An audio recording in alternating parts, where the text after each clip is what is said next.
오늘 황강호와 지금 조성호가 지금 매진이 됐습니다. 완판이 될 거라고 예상했기 때문에 예, 다른 선수를 지금 물색하고 있는데 네. 테라는 뭐 항상 제가 자신 있기 자신 때문에 있죠. 저 뽑으면 준호 형이 저그 전 어려워하신다고 했으니까 바로 박영호 뽑겠습니다. 와! 역방! 저도 저 뽑으시면은 저도 박영호 선수 뽑을 거예요. 와! 같이 간다. 이거 오픈해서 어린애 선수. 네, 반반인 종족으로 가려고. 반반인 종족으로. 뽑으면은 저도 뭐 이제 복수해야 되니까 뭐 병렬이 뽑아서 또 병렬이도 저거 뽑으라고 시켜서 또 저도 이렇게 친구니까 들어주겠어? 와! 병렬이 뽑는다 했는데 병렬이 괜찮거든요. 괜찮아요. 그러면? 와! 백동준과 이병렬 플러스 백동준으로 아, 백동준인가요? 실력 안 받아. 백동준. 나쁘지 않고 병렬아 맹독으로 쓸어버리자. 방금 전에 동준이가 뭐 병렬아 같이 가자 이러는데 솔직히 그거 좀 힘들 것 같거든요. 본인 때문에? 아 저도 병렬이 굉장히 좋아해서 굉장히 좋아해요. 저 준호 형이랑 하고 싶어요. 준호 형이 저를 무시한 것 같아가지고 제가 좀 이석이 형한테 좀 부탁하고 싶어요. 부탁을 좀 준호 형이랑 드립니다. 꼭 하고 싶어요, 진짜. 정말 마음의 결정 끝났으면은 바로 뽑아주시죠. 한마디 해볼게요. 한마디. 한번 해보세요, 빨리. 일단 병렬이 얘기도 듣고 해가지고 또 병렬이와의 하고 싶은 마음이 굴뚝같이 더 커졌거든요. 그래가지고 도우 형 뽑으시면 제가 연습 기똥차게 도와드릴게요. 지난 조지명식도 그렇고 김준호 선수가 모델 너무 잘 써요. 너무 순수한 의도였는데 섭섭하네요. 너무 애타게 보는데. 박영호 지금 고르고 있어요. 저거 중에 박영호를 잡을까? 아니 이병렬을 잡을까? 김준호와 연습을 할까? 프로토스가 대박! 이러면 대박! 지성이면 감천이에요. 원하는 대로 되고 있어요. 이병렬 남았어요. 네네, 이게 웬일인가 싶네요. 그러니까요. 네. 남은 상대 중에서 가장 그나마 해볼 만한 상대 누구라 생각하세요? 제요. 이병렬이요. 네. 병렬이는 지금 안 뽑으면 채가요. 그렇죠. 네. 누가 알아간다. 예. 저도 사실 여기 오기 전에 동준이랑 하고 싶었는데 그래서 제일 쉬운 게 동준이더라고요. 근데 그래서 친구니까 그래서 동준이는 못 뽑겠다고 생각했는데 그렇게 고마울 수가 없네요. 들어가서 직접 선수를 뽑아주시기 바랍니다. 네, 네. 식스. 예. 오면 안 돼요 그냥? 한 선수가 남아있긴 하지만 세 명의 선수의 의견이 마중을 그냥 와요. 마중 나왔어요. 마중 나왔어요. 아니 어떻게 나왔어요. 이렇게 나왔어요. 의견이 일치될 수 있죠? 자 이렇게 되면은 그 누구보다도 행복한 조. 자 김준호 선수가 지금 속한 C조의 조지명을 진행해 볼 텐데.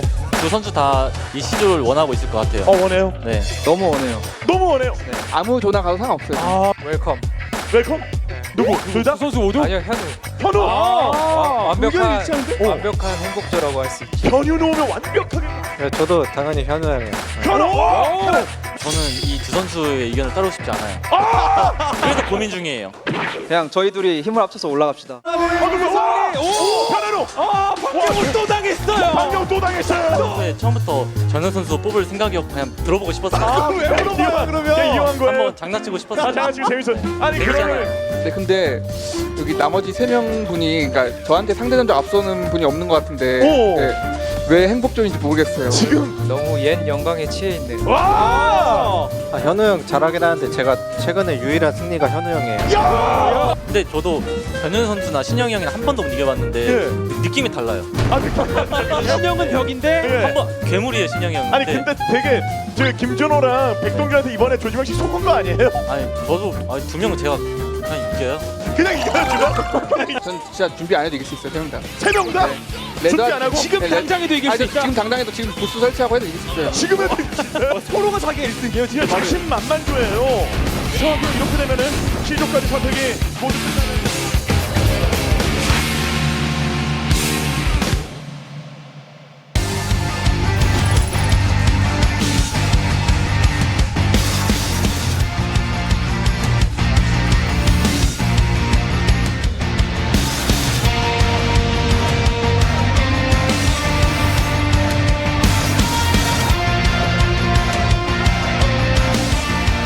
Welcome back to the GSL Code S. We are in the second half of the round of 16, and as you just saw, a very colorful group indeed tonight. Man, this is, if you go back and watch GSLs from like 2 years ago, these group selections were not that funny. These guys are hilarious. It's awesome to see how things have worked out. And here's a look at how things have gone so far. You can see the way that the brackets have stacked up. But now we're going to fill in the rest of, or at least the first half of the rest of the spots left.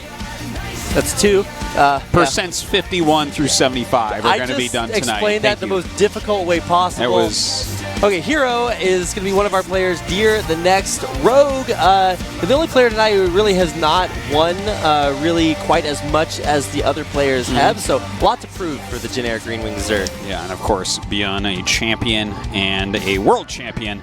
Definitely someone I think everyone's favoring to get out of this group. But what do you think, Rapid, about this group here? You know, I think the obvious favorites are going to be Beyond and herO to make it out. Rogue, definitely very sneaky. I feel like when you watch Zerg like Viol, who's just so insane, go 0-4 in his group, you start to get a little bit worried for these top-end Zerg players as they're coming through these GSL groups. So it's going to be really interesting. I think Deer is kind of a wild card for me. Okay. Definitely some upsets possible. I think everything you said there is pretty good and pretty logical. But looking at this, I think there's a lot of ways the group can go. I think that Beyond is going to get out.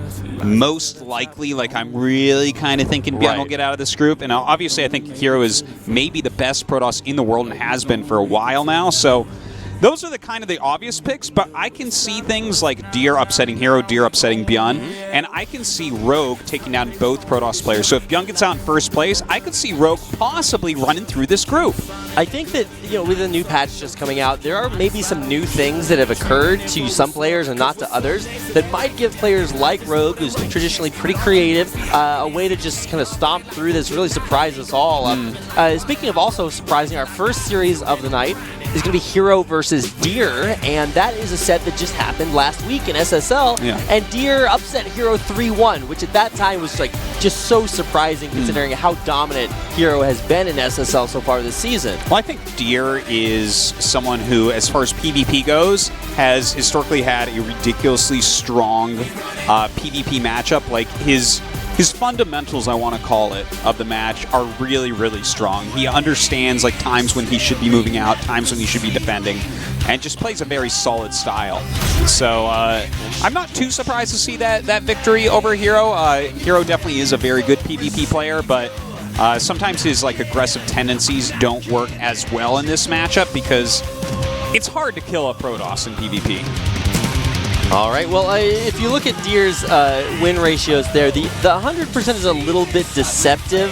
I don't think that's quite as, what do you want to call it? Is something that you should really lean on that much? No. Although it does mean that he has, he's done a good job in the past, so maybe if he advances and faces off against Rogue next, that'll give him a little bit of an upswing. The thing that really worries me is that abysmal win rate versus Protoss. It's going to definitely hurt him in his first matchup at least. Yeah, those percents can be fun to look at, but you know, I like to look at the current strength of these players and specifically the current metagame overall. And you know, it's kind of funny. I want to say, like, when we have slight shifts in balance of matchups, like, and that's based off of the metagame so often, not necessarily a real balance problem, but like Terrans and Zergs will get very much up in arms if it affects them negatively, whereas I don't feel like we actually in the foreign scene, in the foreign channels, see as much complaining from Protoss, but at the moment, there is a little bit of a hard streak for Protoss against Zerg right now. So looking at that, even though he has that high win percentage against Zerg, I think that Rogue absolutely can take him out, even though I guess Rogue did like well in the VSL, but other than that, he's been kind of non-existent. Yeah, he's played in a couple of other online tournaments, but not with a lot of success. And VSL has definitely been a tournament for him. So this is going to be our first matchup of the night, guys. It's going to be Root Gaming's herO versus Deer, and I think it's going to be interesting to see game number 2, specifically on our new map, Odyssey. PvP's been looking a little bit different lately, as opposed to sort of that classic sky toss kind of style. herO definitely an innovator, so we'll get a chance to see what he is going to pull out against Deer in game number 1 of our first series of tonight's GSL Code S.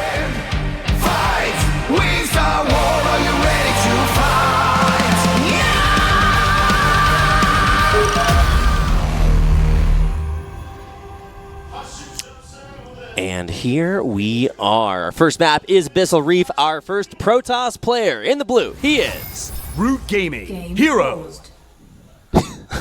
He is game paused. Well, there we go. All right. What a way to start things out.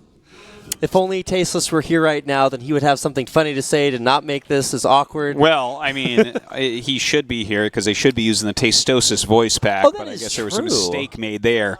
Got to talk to Mr. Che about that, Definitely man. check that out, by the way, guys. Tastosis voice pack. Put some love into that. But yeah, okay, so PvP, Deer versus herO. As you said, Deer did take out herO recently. I don't think that that's necessarily going to mean too much. You're definitely right when you mention that it's been changing a bit. We had almost only games that went into late game Sky Toss, and whoever was better at doing that, namely Classic, would end up winning all the PvPs.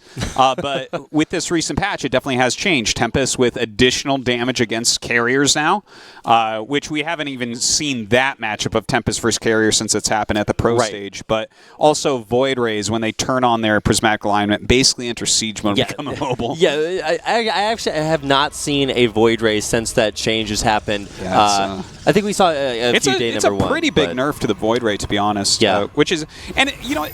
There's Deer. Okay. But that's actually, it's kind of funny, right? Because the Void Ray definitely wasn't overpowered. Like, it definitely had its places, but it was screwing up PvP a bit. Yeah. So, and the thing is with it, the prismatic alignment, like, dropping in power, I think that makes Sky Toss a lot weaker against Zerg, which I think that's not a big issue. Like, you don't have to go Sky Toss against Zerg necessarily, but yeah, anyways, it's just a kind of an interesting little balance change that has changed the way that this is played.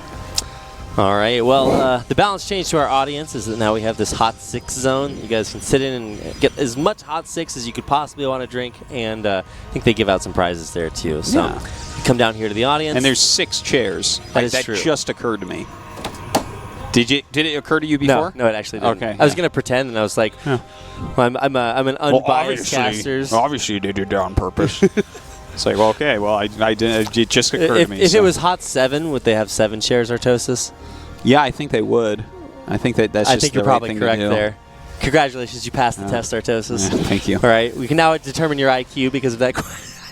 I don't know how puzzle questions like that work on IQ tests, but that would be one that was on there. And then like, well, now you're this smart. And I'm like, but I just answered a few questions about patterns and shapes.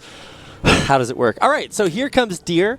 I'm guessing he's just scouting away for proxies and any sort of crazy shenanigans that herO might want to throw down. Yeah, you definitely want to check for proxy Stargates. They are very, very strong, in proxy robos as well. Those are the 2 techs where you can kind of really screw your opponent up early on with. Now, this is the confusing probe scouting. When you're both going the same direction, like, where was that probe coming from? Yeah, kind of shows herO that Deer is looking for that proxy. And by the way, Deer is going for the robo before a Nexus, and this is a build where you can just bust a natural, or, you know, there's some other things you can do with it as well. Oh, wow, I can't believe that probe's still alive. This is shocking. Okay, well, one of these down. adepts might actually go down. Yeah, he's going to get at least one of those adepts. That's actually pretty big early. Not going to be able to at least fight that heads up for now. Man, look at this. He's actually going up to a 3rd gateway with no Nexus. So it's looking like it should be an aggressive play, but losing his probe on the map means that he doesn't have a proxy pylon to make this quicker. Oh, a prism on the way, of course. Indeed. So what I see mostly in at least the PvPs that I've watched in like WCS Challenger and stuff like that is early oracles and maybe even getting that 2nd oracle, which has been more popular. But man, herO really taking a different take on this and taking out that mothership core. And truthfully, looking at this, he should be able to win off of this. You have to take a few things into consideration, right? He's killed that mothership core, which is huge. He's killed an adept. There's a couple more adepts, but no real muscle to the army. And then, of course, herO's micro. herO has the best micro of the Protoss players, I would say, especially in aggressive, scrappy situations. So his Prism will function like a quicker blink. Yeah, but look at what we have on the production tab, Artosis. It's a Void Ray. We were just talking about that earlier, how it's not very mobile. Well, if you're just defending your base, you don't really have to move very much. Yeah, it is true. We'll see if he can make that Void Ray work out for him, but when he turns on the prismatic alignment, it's going to be hard to chase anything down. And he's just going to lose the Void Ray. He's going to get focused down here. Does kill a Stalker with more reinforcements warping in, but just in time. Here is the Warp Prism. Look at that micro. Yeah, fantastic micro here out of herO, picking up all the damage. Stalkers bouncing them back, going after the pylon now as well. The Oracle's getting a ton of damage on the other side as there's no energy left, but this is enough Stalkers to close out the game. Oh, another loss on that Mothership core, but unpowered gateways. No longer can Deer build anything, and herO will take game number 1.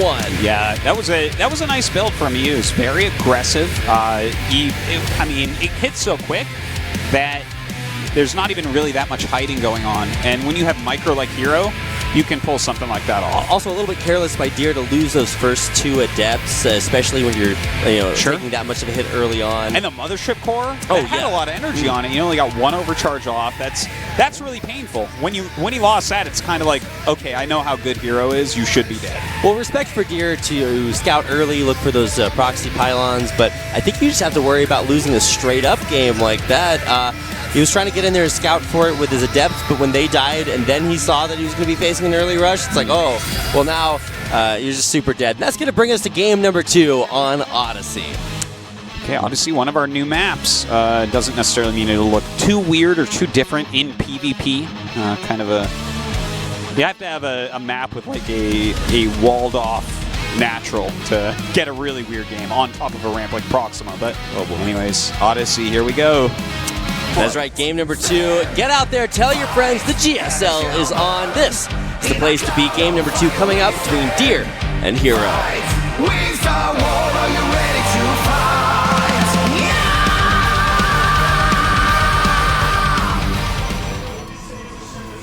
Our blue Protoss player spawning in the upper left-hand position. He is Root Gaming, herO. Very popular, very strong player right now. His opponent, a legend from the days of yore, with his golden Yorder. Yorder, hee-hoo. So this is not the sound of music, Artosis, unless the music is the clickety-clack of those black switches on his keyboard. I would be very surprised if he uses black switches. Oh, no, I don't actually know anybody that uses black switches. It's black switches are like that's actually for just FPS want to. players.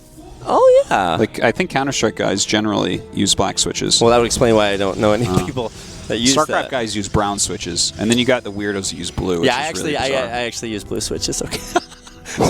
This is an excellent sign. That is a spicy meme, if I do say so myself. I'm not necessarily immediately acquainted with that, but if somebody wants to tweet us the super secret reasoning behind some of these dank Korean memes, I am down to learn about a few more of these. How you can work on your Korean is their memes. Yeah, exactly. What a way to learn. I meet so many Korean people who tell me that they learned a lot of English from either video games or watching TV shows and stuff.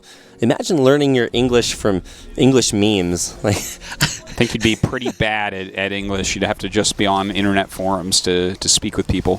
What a life to live, Artosis. Go to a restaurant, ask if they can join a forum chat room on their phone. It's like you can't actually talk to them face to face. You have to get into an IRC Nah, together, and then you like place that. your order. That's how it goes. Okay, so an early probe Scouterino getting in and seeing absolutely everything, so it's not necessarily a mystery there.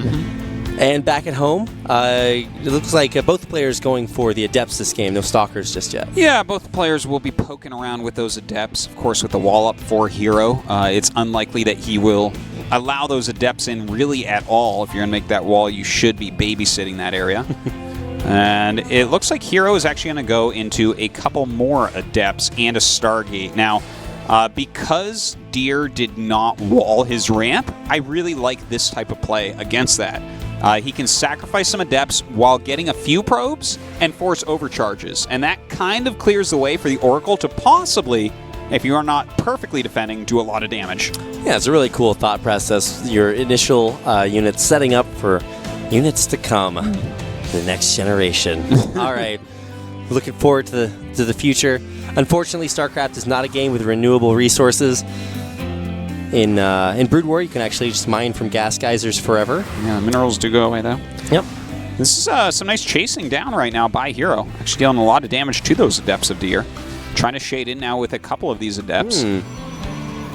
All right, both players Nexi on the way, but it looks like herO's will at least be much or Deers will be much faster. Yeah, look at this. He's going to force possibly 2 overcharges. Wow. That would be absolutely awesome if he can do that. All right, it looks like there's going to be a very careful play here by Deer.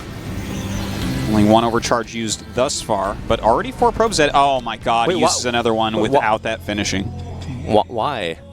Oh, because you're trying to nail it. Like, if you hit it just as they're warping in, then you're going to lose less probes. But this is a way that sometimes people get a little bit too quick about it, and you can force these bad overcharges out. So that's really good for herO, forcing 2 overcharges out, right? He doesn't have enough mana for another one quite yet. He will pretty soon, but only 1 overcharge and a couple of Stalkers are not going to kill off this Oracle unless herO really messes up. Yeah, and this is really what is going to make the play. And indeed, there's that second Oracle coming behind it, too. So even if you survive this one, you are not going to have a lot when the Oracle number 2 comes in, pulling it back away immediately. And look, he actually could have gone right into the side there, but the probes all being pulled over. No overcharges left, just Stalkers kind of walking around. A decent control. I mean, you can look at the worker count. It's identical up to this point. So really good control there by Deer. He's managed to save his worker lines for now.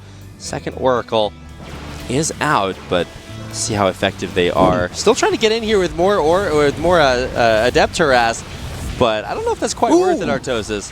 Well, I like killing the Sentry. That Sentry actually had enough energy for a full scout, so that's a strong pickoff right there. And it looks like he's traded 8 Adepts for 9 probes, 2 Adepts, and a Sentry. Looking at these probe counts, they're pretty close overall. Looks like a slight lead for herO, and of course he has the Oracles that kind of give him map control for the time being. But I guess one of the best things is you kind of force Deer to be turtling with these Stalkers, and then you just kind of counter Stalkers. Like I would not be surprised if... Well, there's 2 ways you can do this. You can go Blink as herO, knowing that your opponent's going to go Blink, and then just try to outdo them with more Stalkers. Or you can go into, like, just anti-Stalker tech, like maybe Glaives. We've seen some people trying to use Charge, but focusing more heavily on things like Immortals and Void Rays. Okay, it'll be interesting to see how the Void Rays are incorporated, or if that changed prismatic alignment makes such a big difference that you just forego those. And you know, as much as you can sort of know or figure out what players are going for, it's always interesting to see the stylistic differences and based on what the players believe is strong or stronger or what they need at the time. So I think one immediate difference is for the bases that players are choosing to expand to, with Deer choosing to expand to the front third, whereas herO's taking the one at the 9 o'clock. Yeah, he just wants this kind of very wide open area. It's mostly a stylistic thing, but definitely can be helpful. Like if your opponent was going to do a Sentry-based push, that is going to be more easy to defend as Deer. And of course, with herO knowing that his opponent has to go Stalkers, not really as afraid of something like that. But these guys, it's pretty close to them doing the same thing here. Yeah. But you always have to count in the fact that there are 2 Oracles on the map, and those are giving a lot of scouting intel, and, occasionally we'll get a probe kill or 2. Deer setting up forward pylon up towards that where I guess the 4th base would be. See what he wants to do with that a little bit later on. It does still have these 2 Oracles. Oh, that reflection in the water was cool. I know, I didn't right? notice that you got reflections. I don't play with like graphics on Ultra, so water just looks like a clear sheet to me. I play them like medium-ish. The really low settings a lot of pros use is just like too little. Yeah. I think. So a lot of it's for like, sometimes it makes creep look different so you can see different things on it, or I don't know. A friend of mine told me it was so that his FPS would be high enough. I'm like, dude, you got to get a new computer. Don't just play graphics on low. That is truly going to make you suffer. All right, so it looks like herO is the first player pushing out across the map, and as that gateway finishes by the pylon, he will have fast warp ins very close to Deer's natural. Yeah, and it looks like he might go up onto the high ground to actually do some battling. These Oracles kind of forcing Deer to move around with his army quite a bit. so much intel right now for herO that Deer just doesn't have. Now, Deer is going up 2 disruptors, but he's not going to have them in time for this first battle. Absolutely not. There's also 3 Immortals worked in with this initial push, and Deer's army is tagged, so herO knows exactly what he's going for, where he needs to be, and doing a great job with that Blink Micro, pulling the Stalkers on the other side. We've got Oracles harassing, although there are a couple of Stalkers there to defend. Blink forward there, trying to pick off Deer's Immortals, and indeed one will fall. Yeah, that was pretty good, but there's still a lot of sentries here for his opponent. Blink forward right there onto herO's Immortals, but they didn't have the shields gone, so he is taking massive damage in that way. And another Immortal from herO walks all the way across the map, will have those at shielding, and it looks like that is really going to help turn the tide here. Still great soccer control by Deer as he's pulling them back. Blinking backwards here is herO, who will retreat. Wow, that was kind of brutal how much damage he took from those Immortals of herO, but still Deer is able to hold. I was surprised at his choice at the aggressive blink on top of him, and then he holds, so I guess Deer knows best. But now he has disruptors out, so it's going to be a bit harder for herO to continue any aggression. Behind that, herO did lose both of his Oracles. They died killing probes at the third base. Unfortunately, if you look at the worker count, it's actually pretty similar there, with herO only a slight lead. Yeah, so not having those Oracles anymore will make it more difficult to tag, but this time herO going for at least a little bit of harassment here. Double overcharges once again. He's actually going to commit to this and lose a ton of Stalkers just to snipe the third.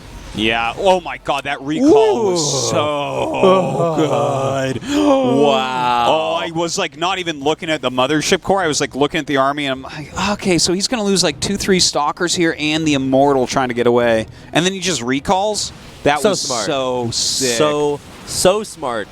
You never really see that the Protoss players bring the Mothership Core across the map because you want to have it at home to defend with overcharges. herO is just putting so much pressure on. This is something that can work for herO because he's so aggressive. Exactly. He knows his opponent doesn't have a Prism out in the map harassing him because he has to make Immortals nonstop or he's going to die. So herO just steps on the gas and brings over everything he has. Now, somehow there was a pylon on the map, though. You know, a couple of depths get in, you're dead. And look at what he's doing again. The same exact strategy. He's got the Mothership Core behind him. He's recalling again. One Stalker doesn't make it out, but hey, forcing a cancel there. It's like, sorry, there's only 12 seats on the bus. Yeah. Sorry, 13th Stalker. Not going to have a good time. This is some cash value moves for herO, man. Doing really, really well. Look at the amount of Immortals he has. So all he has to do is micro properly against these Disruptors. The Disruptors theoretically can deal with these sentries and Immortals, but it's a little bit tough when you have someone that's so good at maneuvering his army as herO. Well, and especially when you do have these massive Blink Stalker armies, I mean, herO's just going to have more stuff because he's got the third base up, and Deer actually going for not only reestablishing that third, but taking a fourth as well. Well, he's got like the right upgrades and the right army to be able to do this. He was like acting like he would attack in, but if you sit back defensively with these Disruptors against the more Immortal heavy army, you should be able to hold on against everything at this point. Like, he has the superior tech, but herO has the muscle. Indeed he does. He's been flexing it at least early on, utilizing that recall on the Mothership Core. Looks like he has... I'm not sure if he's brought the Mothership Core this time. Yeah, it looks like that is not going to be with his army. I think it's starting to get a little bit hard for him to tell exactly what Deer has at this point. Like, he could have easily sneaked in a Prism. Right. He hasn't, we can see. But I like this move by herO as well. He's realizing he's pretty far behind on Disruptors. He's going for double Stargate Phoenix, it looks like, to be able to pick those up. So that's really interesting. Doing a good job blinking away from that disruption. But now, 6 Immortals. Oh my god. Going down here to just target down this Nexus. Look at how fast this Nexus is going to die, Artosis. Yeah, that's a ridiculous amount of damage output. And with those sentries, he can just like wall off anything trying to chase it as well. That's so smart. Yeah. Oh my god. Now he's got the Stalkers on the other side just to keep Deer occupied. He's got to micro those Purification Novas and make sure to control that. All the while, he just can never hold that side of the map again. And I want to mention, this is something really hard to even practice. Like, herO is really freestyling quite heavily right now. I mean, this is one of the things in his bag of tricks, but like, every game is different, and for him to choose to split these armies right now into these pieces to get maximum damage, really showing the class that he has shown now for months. I guess something we really don't highlight very much on GSL is the different aspects of how players show their skill. Some players are good at macro, micro, but really unit compositions are another big thing that you can be really good at, just knowing exactly what army to have. And then also a army composition where you say, okay, well, here are my units. Now how do I split them up and make the most value there? herO just so masterful at making that happen. He certainly is doing a great job with it. Now bringing in some of these Phoenixes, he's got to be very careful about Look that. at how many he Immortals. loses one. Yeah, like the Immortals can make him just straight win this, but he can't be getting hit by the Disruptor shots. That is so important. Oh, and when you have that many Blink Stalkers, sometimes they do kind of run up against each other. So got to be careful with those Purification Overs. And I love what herO is doing. While he's microing that army across the map, he's consistently sending these Warpins of Zealots into harass the third. Oh, look at that. And an aggressive blink forward here. The Phoenixes are there to pick those up. Oh, my God. herO just destroying at the moment. His army has so much muscle to it. I mean, we're going to have to say, oh, my herO from now on out, our toast. This guy is playing like a god. Perfect decision-making. And even though he's starting to take some hits on those Immortals, he's just pulling back into a perfect concave. And really, without any of these Disruptor shots landing, Deer is not winning these fights. Yeah, this is truly a spectacle to behold here from herO. Like, this is so well done. Picks up every single Disruptor. Deer just having to head for the hills. Oh, but a Disruptor shot does hit. That's a big one as well, so you can't really count him out yet, but oh my God, blinking forward right now, trying to take out as many as possible. A lot of lifts here on the Stalkers. That means that Disruptor hit goes off also. And it looks like Deer is actually coming out on top thanks to a couple of very good Disruptor shots. That one will not hit. A blink forward, maybe one more shot to hit, and it will. And this means that Deer will clean up the fight. Yeah, he ends up killing off absolutely everything, but that doesn't mean that he's necessarily winning this game. herO has taken his gold base during all of this. He's getting charge in +2, still making 2 Immortals at a time. So this definitely could still go to herO, but a very strong hold coming out of Deer, showing the fragility of trying to only lift up Disruptors that can be so hard to stop.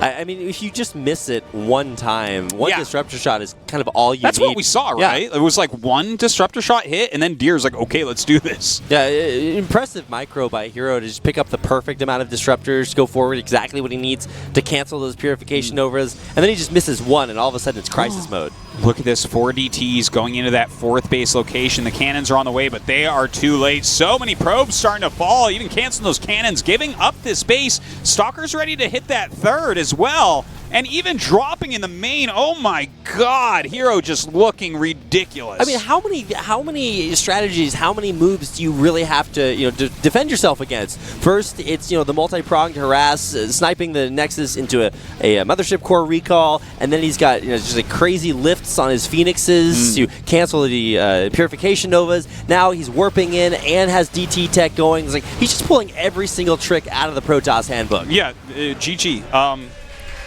Overall, this particular game is one of the best PvP displays of skill that we've seen this year. Like, ridiculously strong play here from herO. Just a consummate professional. Yeah, I mean, I'm really quite in shock. I love PvP as a matchup, and we've seen like a lot of different ways that can be played, and he definitely brought his own feel into this one, right? To go from Oracles into Blink, that's a Heart of the Swarm thing. Like, we don't really see that anymore. A lot of times you just go counter Stalker from there, but he goes into his own Stalkers, he goes into Mass Immortals, then he goes into Phoenixes to stop the Disruptors. So I mean, greatly done. We're going to head to a quick commercial break, guys. Game number 2 is coming up next. This is Rogue versus Beyond.